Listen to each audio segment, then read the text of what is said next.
CM Dhami ने किया मुख्यमंत्री नमक पोषण योजना का शुभारंभ। योजना के माध्यम से गरीबों को मिलेगा पोषण युक्त नमक। कहा प्रधानमंत्री के नेतृत्व में गरीब कल्याण के लिए कई योजनाएं चलाई।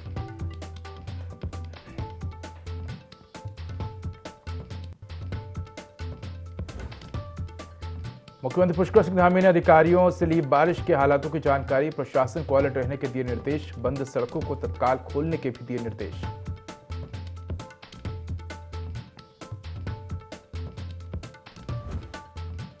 भारी बारिश से खीर गंगा उफान पर, पैदल मार्ग नदी में समाया। खीरो गांव का संपर्क टूटा।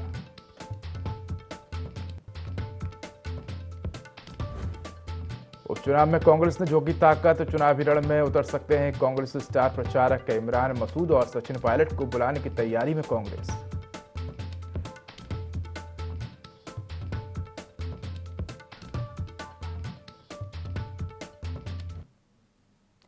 नमस्कार, मैं उदय। देवभूमि लाइव में आपका स्वागत है। बुलेटिन की शुरुआत करेंगे तमाम बड़ी खबरों के साथ। राजधानी देहरादून में मुख्यमंत्री पुष्कर सिंह धामी ने नमक पोषण योजना का शुभारंभ किया।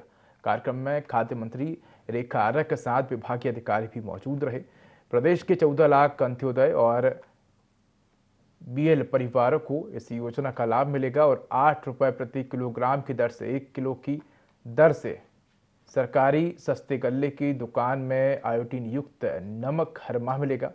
मुख्यमंत्री पुष्कर सिंह धामी ने कहा कि यह नमक आवश्यक पोषक तत्व है जो बच्चों और गर्भवती माताओं के लिए विशेष रूप से आवश्यक है। इस योजना के लागू होने से महिलाओं और बच्चों के पोषण में सुधार आएगा। खाद्य मंत्री रेखा आर्य ने कहा कि प्रधानमंत्री नरेंद्र मोदी द्वारा गरीबों को मुफ्त राशन मुहैया कराने की योजना के तहत पूरे देश में खाद्यान्न विभाग गरीब राशन कार्ड धारकों के लिए संजीवनी का काम करता है।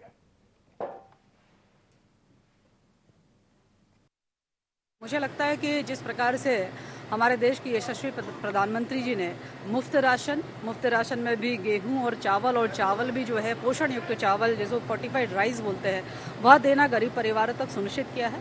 उसी दिशा में एक बढ़ता हुआ कदम है जहां माननीय मुख्यमंत्री धामी जी ने पोषित नमक हर परिवार तक या हर गरीब परिवार तक वह पहुंचाना सुनिश्चित करने के लिए मुख्यमंत्री नमक पोषण योजना की जो है आज शुरुआत की जा रही है। निश्चित रूप से इससे हमारे जो गुलाबी और अथवा हमारे सफेद कार्ड धारक है, यदि हम दोनों को मिलाकर बात करते हैं तो ऐसे 14 लाख कार्ड धारक हैं अथवा परिवार हैं जहां पर ये न्यूनतम दरों पे जो है वह नमक उनको उपलब्ध हो सकेगा। लेकिन बरसात के दिनों में जहां पर रोडें जब बंद हो जाती हैं, तमाम खाद्य आपूर्ति बंद हो जाती है, उस समय इसकी कीमत इससे भी कहीं ज्यादा, दुगने से भी ज्यादा, तिगुने से भी ज्यादा हो जाती है। ऐसे समय में निश्चित रूप से ये योजना का आना, ये हमारे उन गरीब परिवारों का, उन अंत्योदय के कार्ड धारकों को निश्चित रूप से सहायता करेगी, उनके जीवन को आसान बनाएगी।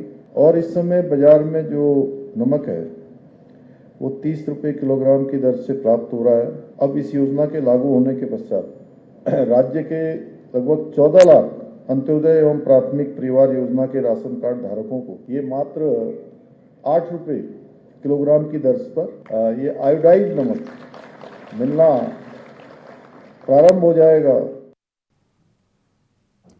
भाजपा के राष्ट्रीय अध्यक्ष जेपी नड्डा ने पार्टी के राष्ट्रीय महामंत्री दुष्यंत गौतम को लगातार दूसरी बार उत्तराखंड भाजपा का प्रभारी नियुक्त किया है। साथ ही सह प्रभारी रेखा वर्मा को भी दूसरी बार यह जिम्मेदारी मिली है। वहीं सीएम पुष्कर सिंह धामी और प्रदेश भाजपा अध्यक्ष मयंक भट्ट ने दुष्यंत गौतम और रेखा वर्मा को दोबारा जिम्मेदारी मिलने पर शुभकामनाएं दी हैं। इस दौरान भाजपा प्रदेश प्रवक्ता कमलेश रमन ने कहा कि लोकसभा चुनाव के दौरान बेहतर परफॉर्मेंस रही है और संगठन को एक साथ लेकर चलने का काम प्रदेश प्रभारी और सह प्रभारी करते हैं, जो कि काफी सराहनीय है।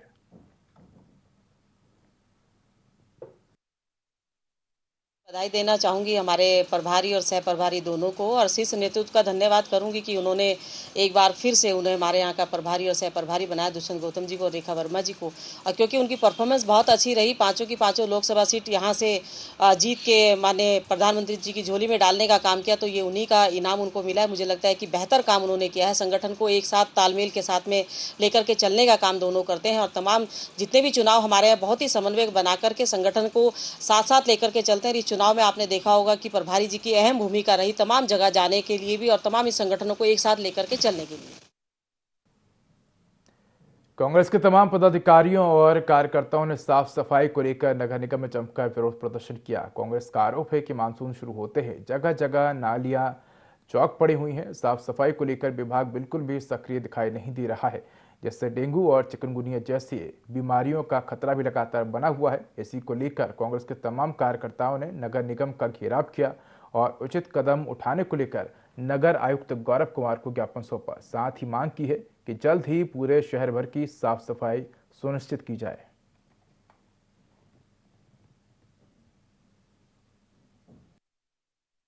हम नगर आयुक्त से मिले हैं और हमने इस बात को रखा है कि इससे पहले भी, जब अभी मानसून शुरू नहीं हुआ था, उससे पहले भी हम नगर निगम में गए थे। हम लोगों ने प्रदर्शन भी किया था इस बात को लेके कि नालों की सफाई की व्यवस्था सुचारू की जा सके, क्योंकि मानसून आते ही नालों में जब भरेगा जल तो सब आप देखिएगा क्या स्थिति हुई है देहरादून के अंदर। जगह जगह नाले जो है उफान पे आ गए, क्योंकि नाले बंद पड़े हैं। जो नाला गैंग लगातार एक सफाई करता था, आज वो नाला गैंग इन्होंने प्राइवेट सेक्टर के हाथ में दे दिया है। लेकिन जो लोग नाला सफाई कर रहे हैं वो है कहाँ, ये समझ ही नहीं आ रहा है। वार्डों का दौरा करें, फिजिकल चेक करें कि लोग आखिर है कहाँ। तो आज उन्होंने हमें आश्वस्त किया इस बात के लिए कि मैं जाऊँगा और देखूंगा कि आखिर ये नाला गैंग है कहाँ। और नहीं होगा तो कांग्रेस अपना जो है उसके बाद भी जो है प्रदर्शन का काम करेगी। स्वास्थ्य विभाग ने एक बार फिर से मरीजों की जेब में सेंध लगाई है। जहां उप जिला चिकित्सालय में 14 रुपए के ओपीडी पर्चे के दाम दोगुने कर दिए गए हैं, वहीं ओपीडी पर्चे के दाम 28 रुपए होने पर क्षेत्र की जनता में आक्रोश नजर आया। लोगों का कहना है कि अस्पताल सुविधाएं तो दे नहीं रहा, उल्टा पर्चे के दाम दोगुने कर दिए हैं। दवाइयां तक मरीजों को बाहर के मेडिकल स्टोर से लेनी पड़ रही है। विशेषज्ञ डॉक्टर और अन्य स्वास्थ्य कर्मियों का अभाव है। लोगों ने सीएमओ से ओपीडी पर्चे के बढ़े हुए दामों को तुरंत वापस देने की मांग की है।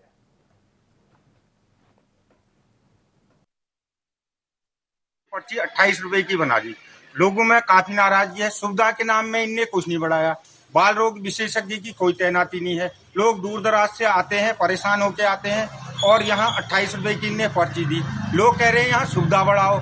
और जो हमारी गर्भवती महिलाएं बहनें आती हैं, ये इनने रेफरल सेंटर बना दिया है। लोगों में काफी नाराजगी है और आक्रोश है। हम लोग चाहते हैं कि जो पुराना इनका पर्ची वाला था शुल्क, वही हमारे लोगों से लिया जाए और उनको सुविधाएं दी जाए, सुविधाएं बढ़ाएं, तब जाके ये शुल्क बढ़ाएं। नहीं तो जो भी है ये अपना पुराने उसमें काम करे। और काफी नाराजगी है, आक्रोश है। यहाँ हमारे अस्पताल में सुविधा मात्र कुछ नहीं है। आम जनमानस, गरीब व्यक्ति जो सरकारी अस्पताल में मतलब वही आदमी जाता है जिसको जरूरत होती है, जो खुद मजबूर होता है आदमी, तब वो सरकारी अस्पताल में आता है। और सरकारी अस्पताल की स्थिति किसी व्यक्ति से छिपी नहीं है। यहाँ कोई सुविधा नहीं है इनके पास और ऐसी स्थिति में इनका शुल्क बढ़ाना बहुत ही मतलब अकल्पनीय है, जिसको इन्होंने वापस लेना चाहिए। वो साहब कह रहे हैं जिला चिकित्सालय का दर्जा मिल गया है, तो इस हिसाब से सुविधाएं भी तो दें। सुविधाएं तो यहाँ कुछ है नहीं। रेफर सेंटर बन चुका है। यहाँ आप किसी समय भी जाइए, कोई दवाई नहीं मिलेगी आपको। अब इसके अगला कदम यह है कि इसके हम आंदोलन की रूपरेखा तैयार करेंगे। बद्रीनाथ और मंगलौर विधानसभा उपचुनाव के लिए कांग्रेस ने ताकत झोंक दी है। प्रदेश अध्यक्ष करण माहरा के नेतृत्व में प्रदेश के नेता दोनों जगह चुनाव प्रचार का काम देख रहे हैं, लेकिन पार्टी अब स्टार प्रचारक के रूप में सचिन पायलट और सहारनपुर सांसद इमरान मसूद को भी बुलाने का प्रयास कर रही है। प्रदेश उपाध्यक्ष संगठन मथुरा दत्त जोशी ने बताया कि प्रदेश अध्यक्ष बीते कुछ दिनों से बद्रीनाथ में डेरा डाले हुए हैं। इसके बाद वे मंगलौर में चुनाव प्रचार करेंगे। प्रदेश अध्यक्ष गणेश गोदियाल भी बद्रीनाथ में लगातार चुनाव प्रचार कर रहे हैं। इसके अलावा यशपाल आर और हरीश रावत मंगलौर और बद्रीनाथ सीट पर चुनाव प्रचार में जुट गए हैं। के कार्यक्रम हमारे लग रहे हैं। मैंने कहा नहीं, जैसे अचानक बरसात आ रही है तो इस वजह से भी बड़ी मीटिंगें नहीं हो पा रही, लेकिन घर घर डोर टू डोर कन्वेंसिंग का काम चल रहा है। हमारे सारे बड़े नेता मंगलौर में कल भी थे, आज भी हैं और बद्रीनाथ में भी हैं। सब जगह काम कर रहे हैं और जब कहीं बड़े नेताओं का प्रोग्राम की बात बनेगी तो निश्चित रूप से उसके बारे में आपको बताया जाए। खबर चमोली जिले से है, जहां लगातार हो रही बारिश के चलते बद्रीनाथ राष्ट्रीय राजमार्ग में जगह जगह मलबा आ जाने से अवरुद्ध हो गया है। कार्यदायी संस्था लगातार राष्ट्रीय राजमार्ग को बहाल करने की कोशिश कर रही है। राष्ट्रीय राजमार्ग छिनका और कंचन नाला के पास मलबा आ जाने से बंद हो गया है, जिससे दोनों ओर वाहनों की लंबी कतारें लग गई हैं। आपदा प्रबंधन विभाग चमोली से मिली जानकारी के मुताबिक जिले में 36 सड़क जो मार्ग हैं वो मलबा आ जाने से बंद हो गए हैं, जिन्हें बहाल किए जाने के प्रयास किए जा रहे हैं।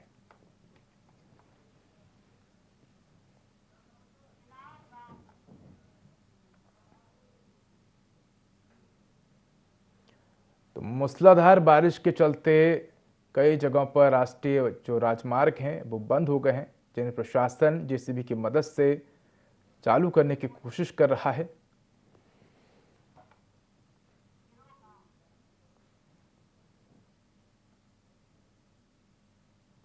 जोशीमठ के लाम बगड़ क्षेत्र की खीरो वैली में सुबह से जबरदस्त बारिश होने के चलते खीर गंगा उफान पर है।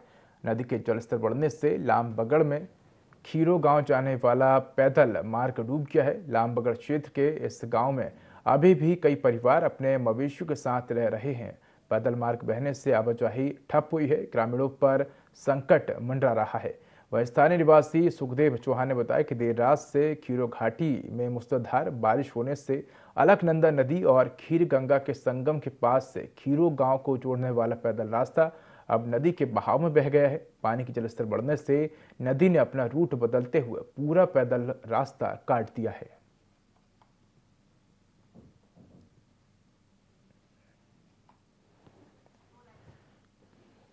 तो आपको बता दें कि भारी बारिश के चलते आवाजाही के लिए जो पैदल मार्ग है वो बंद हो गया है, जिससे ग्रामीणों का संपर्क अन्य क्षेत्रों से टूट गया है।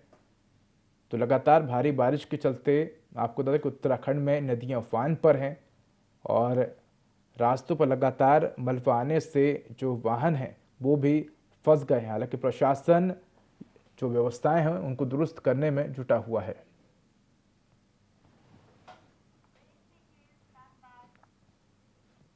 मंगलौर में उपचुनाव होने वाला है, जिसको लेकर कांग्रेस ने खुलकर भारतीय जनता पार्टी की सरकार पर आरोप लगाना शुरू कर दिए हैं।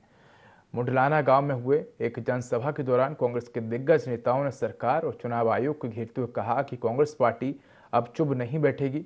नेताओं ने जोर देते हुए कहा कि असलियत अब लोगों के सामने आ चुकी है और सभी लोग जान चुके हैं कि भाजपा कांग्रेस प्रत्याशी को जीतने नहीं देना चाह रही है। कांग्रेस नेता कुमारी शैलजा और पूर्व मुख्यमंत्री हरीश रावत ने सभा में अपनी बात रखते हुए कहा कि अब कांग्रेस चुप नहीं बैठेगी और इस सब का कड़ा विरोध करेगी। इसके साथ ही उत्तराखंड कांग्रेस प्रभारी कुमारी शैलजा ने कहा कि यह बहुत स्पष्ट है कि भाजपा सरकार और चुनाव आयोग चुनाव प्रक्रिया में गड़बड़ी कर रहे हैं। हम इसे बर्दाश्त नहीं करेंगे, इसका कड़ा विरोध करेंगे।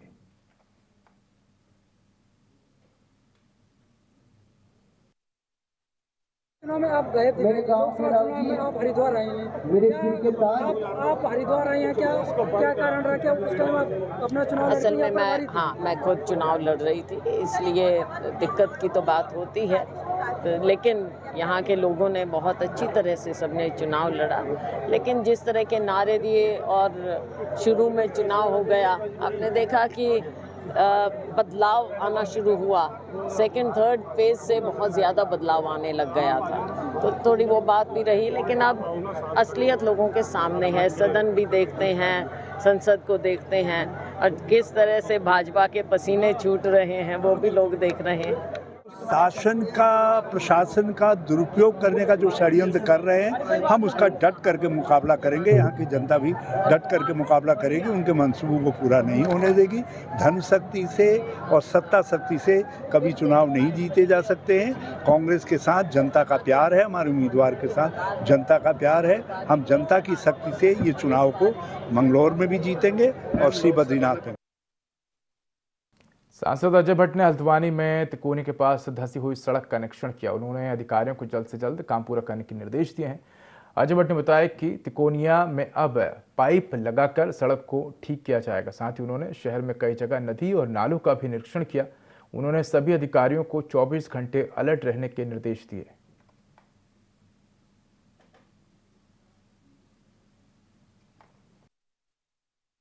ऐसी की बात है कि तिकोनिया जैसी जगह में पूरी नहर धंस गई, जबकि नहर बंद है तब भी उसमें पूरी तरह से पानी इस समय बह रहा है।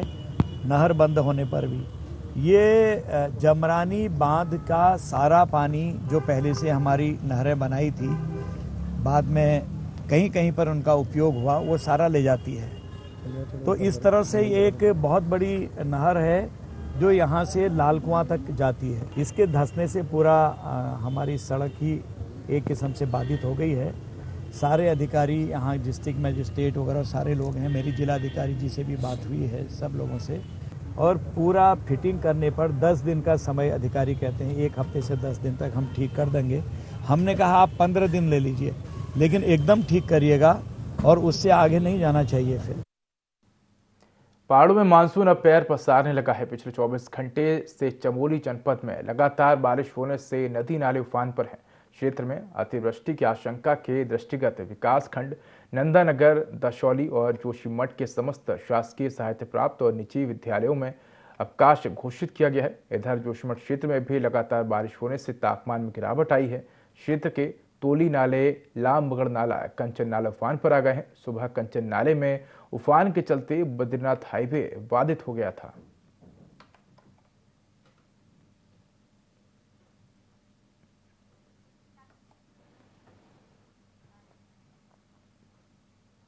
भारत को हिंदू राष्ट्र बनाने के लिए गायिका कबीर सिंह हरिद्वार से रामेश्वरम तक पद यात्रा करने जा रही हैं। 9 जुलाई से गंगा का आशीर्वाद लेकर शुरू होने वाली ये यात्रा देश के 14 राज्यों से होकर जाएगी। रामेश्वरम से वापस हरिद्वार आकर ये यात्रा समाप्त होगी। पत्रकारों को यात्रा के बारे में जानकारी देते हुए गायिका कबीर सिंह ने बताया कि भारत हिंदू राष्ट्र बने, इसके लिए हिंदू समाज को जागरूक होना होगा। हिंदू समाज को सनातन संस्कृति और इसके गौरव के प्रति जागरूक करने के लिए वे 9 जुलाई को हर की पैड़ी पर पूजा अर्चना कर रामेश्वर तक पद यात्रा शुरू करेंगी।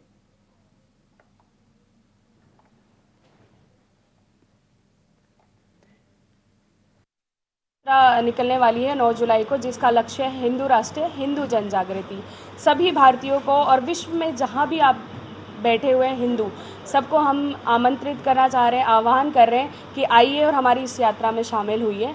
हमारी ये यात्रा हरिद्वार हर की पौड़ी से शुरू होगी 9 जुलाई सुबह 9 बजे और ये यात्रा जाएगी रामेश्वरम। इसकी समय सीमा अभी हमें भी नहीं पता है कि क्या होने वाली है। हमने 6 महीने का अपना समय लिया हुआ है कि इतना समय हमें लगने वाला है। जागृति आए अपनी भारतीय संस्कृति के लिए, अपने धर्म के लिए। उत्तराखंड में मानसून सीजन अपने रंग दिखाने लगा है एक और, जहां मौसम विभाग ने कुमाऊं क्षेत्र में भारी बारिश का रेड अलर्ट जारी किया है, तो वहीं गढ़वाल क्षेत्र में भी लगातार बारिश हो रही है। ऐसे में मौसम विभाग के पूर्वानुमान को देखते हुए आपदा प्रबंधन विभाग ने ग्रामीण क्षेत्रों में ग्राम प्रहरियों को एक्टिव कर दिया है। मौसम विभाग और आपदा प्रबंधन भी इस बात को लेकर चिंता में है कि जिस तरह से गर्मियों का एक लंबा टूर बीता और इस दौरान बिल्कुल भी बारिश नहीं हुई है और अब मानसून सीजन में सामान्य से ज्यादा बारिश बताई जा रही है। ऐसे में बहुत कम समय में बहुत ज्यादा बरसात होने की आशंका है और इन हालातों में नुकसान भी उतना ही ज्यादा आंका जाता है।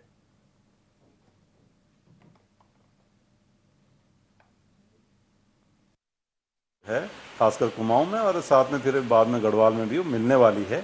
और वेरी हैवी रेंज तो मतलब ज़्यादातर डिस्ट्रिक्ट दिख रहे हैं जो हमारे प्लेन्स वाले या उनसे लगे हुए हैं जो डिस्ट्रिक्ट है हिल्स के, उनमें ज़्यादा एक्टिविटी है और फिर अंदर के डिस्ट्रिक्ट जो कुमाऊं रीजन के हैं उनमें भी अच्छी एक्टिविटी वो दिख रही थी। तो ये चीज़ बोली गई कि अभी सप्ताह या 5 से 6 दिन जो है अच्छी एक्टिविटी प्रदेश में है, तो कहीं ना कहीं दिक्कतें बढ़ेंगी, उसके लिए बोला गया है।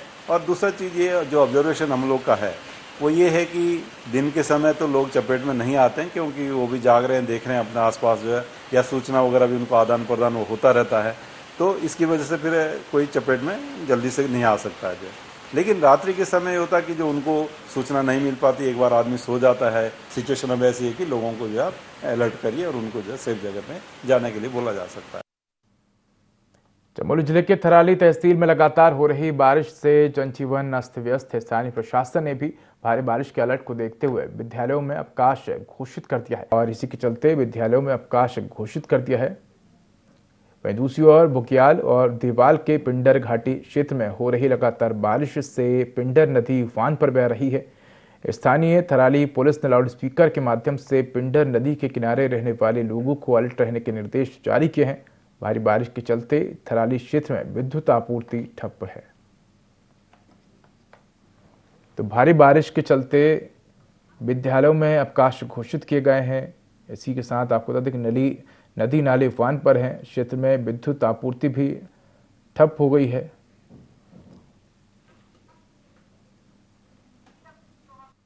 लोहाघाट क्षेत्र में हुई मूसलाधार बारिश ने पीडब्ल्यूडी लोहाघाट की नालियों की पोल खोल कर रख दी है।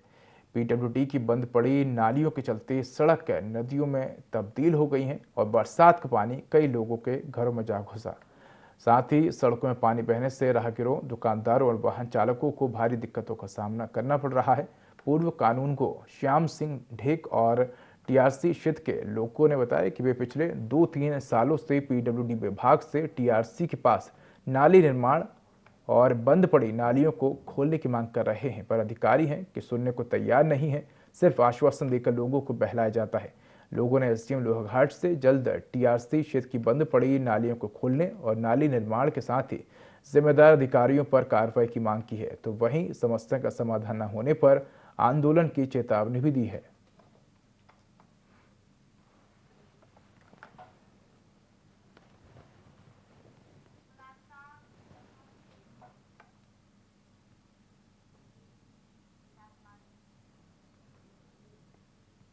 ऊधम सिंह नगर के किच्छा में 4 दिन पूर्व हुई महिला की हत्या का पुलिस ने खुलासा कर दिया है। किच्छा पुलिस ने आरोपी युवती और उसके प्रेमी को गिरफ्तार कर चोरी किए गए जेवर और नकदी बरामद कर ली है। फिलहाल पुलिस ने दोनों आरोपियों के खिलाफ कार्रवाई शुरू कर दी है। पुलिस ने इस मामले में 2 आरोपियों को गिरफ्तार किया है। गिरफ्तार आरोपी प्रेमी युगल है। आरोपी से जेवर सहित नकदी जब्त की गई है।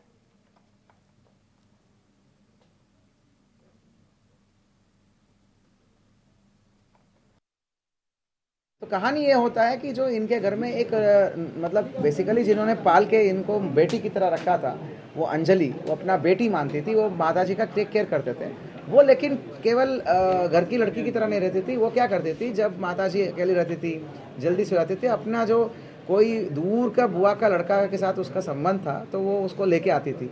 तो इन्होंने ये प्लान किया, जब बुढ़िया होती रहती है तो हम ये काम कर देंगे, उस औरत की कुछ ना कुछ करके उसको दबा के निपटा देंगे। हरिद्वार के नवोदय नगर के पास सूखी नदी में किशोर के डूबने पर स्थानीय लोगों में आक्रोश देखा गया। आक्रोशित लोगों ने नवोदय नगर को मुख्यालय से जोड़ने वाली रोड पर धरना देकर जाम लगाया और किशोर की मौत के लिए प्रशासन को जिम्मेदार ठहराया। सड़क जाम कर धरने पर बैठे लोगों की पुलिस के साथ तीखी नोकझोंक हो गई। पुलिस ने जबरन धरने पर बैठे लोगों को उठाकर रास्ते को खुलवाया। इस दौरान स्थानीय लोगों ने आरोप लगाया कि प्रशासन की शह पर सूखी नदी में अवैध खनन किया गया, जिससे नदी में बड़े बड़े गड्ढे हो गए। मानकों के विपरीत कराए गए अवैध खनन का नतीजा रहा कि किशोर की गड्ढे में नहाते समय डूबने से मौत हो गई। 100 फुट के गड्ढे कर दिए। कल एक बच्चा डूब गया और उसकी मृत्यु हो गई। 500 मीटर पे डीएम साहब रहते, हमारी कोई सुनवाई नहीं। 1 महीने पहले हमने बोल दिया था यहाँ पे खनन हो रहा, मानकों के विपरीत है, फिर भी एसडीएम साहब ने खनन करते ही रह गए। आप ये बताइए, कहाँ एक ही लड़का था वो मर गया, खनन की वजह से 100 फीट के गड्ढे बन गए। आप बताइए। हाँ, प्रशासन हमारी मांग सुने कि हमें उस परिवार को मुआवजा दिया जाए और जिन्होंने खनन किया उसकी कार्रवाई हो जाए। तो आपको बता दें कि किशोर की मौत पर स्थानीय लोगों ने आपको बता दें कि प्रदर्शन किया है। तो उत्खनन से नदी में बड़े बड़े गड्ढे हो गए और नहाते समय किशोर की डूबने से मौत हो गई है। तो हरिद्वार के नवोदय नगर के पास सूखी नदी में किशोर के डूबने से उसकी मौत हो गई है और जिसके बाद स्थानीय लोगों ने विरोध प्रदर्शन किया।